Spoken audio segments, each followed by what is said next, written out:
Baik, Assalamualaikum warahmatullahi wabarakatuh. Yang terhormat Bapak Dosen Pengampu Mata Kuliah Pengorbitan 1, Bapak Andi Muhammad Syukur Hidayatullah, SE MAK, dan Bapak Farhan Dwinanda Hanisya Putra, SAK MAK, serta teman-teman sekalian yang saya banggakan. Perkenalkan, saya Adila Yasafia Tahira dengan NIM 2009015010004. Pada kesempatan kali ini, saya akan mempresentasikan hasil analisis saya mengenai sebuah kasus manipulasi laporan keuangan, yaitu kasus PT Kimia Farma tahun 2001. Latar belakang dari tadi kasus ini berangkat dari pentingnya transparansi dalam laporan keuangan, terutama bagi perusahaan terbuka. Pelanggaran prinsip ini bisa mengakibatkan hilangnya kepercayaan publik dan kerugian besar. PT Kimia Farma menjadi sorotan karena terlibat dalam manipulasi data keuangan pada tahun 2001. Kronologi masalah.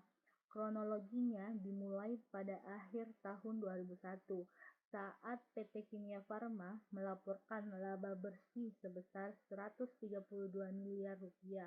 Namun, setelah dilakukan audit ulang oleh Bapepam dan Kementerian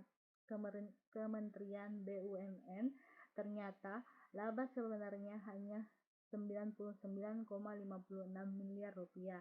Terdapat selisih sebesar 32,6 miliar rupiah yang ternyata berasal dari penggelembungan data penjualan dan persediaan. Kategori fraud. Jenis kecurangan yang terjadi termasuk dalam kategori financial statement fraud, yaitu pemalsuan laporan keuangan untuk memberikan gambaran bahwa kinerja perusahaan lebih baik dari kenyataannya.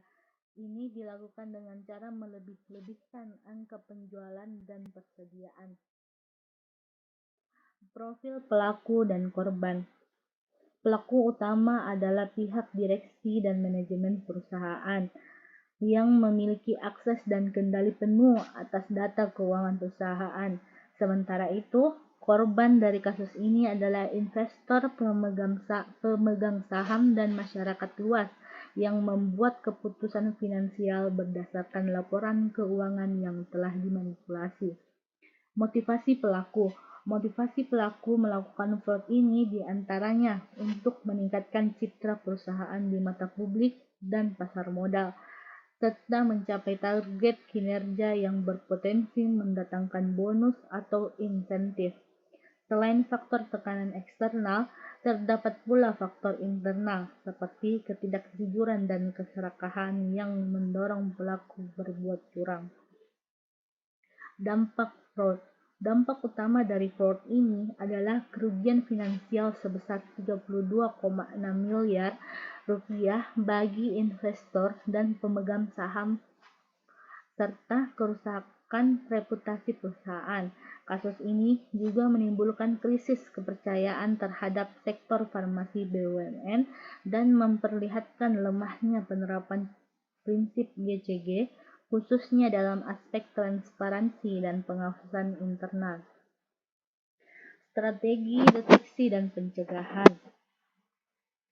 Untuk mencegah terulangnya fraud serupa, perusahaan perlu memperkuat sistem pengendalian internal, menerapkan audit berkala yang independen, serta menggunakan teknologi deteksi seperti analisis data dan deteksi anomali.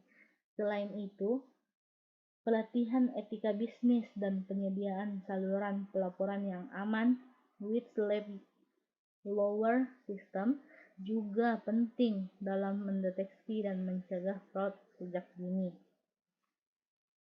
Kesimpulan dari analisis saya, kasus PT Kimia Farma menunjukkan bahwa manipulasi laporan keuangan dapat terjadi karena kombinasi lemahnya pengawasan dan tekanan pencapaian target laba. Pelanggaran prinsip GCG dalam kasus ini menjadi pelajaran penting bahwa integritas dan pengawasan adalah hal mutlak. Dengan pendekatan teori fraud, kasus ini membuka wawasan tentang pentingnya pencegahan, pendeteksian, dan penegakan integritas dalam pelaporan keuangan, terutama bagi perusahaan milik negara.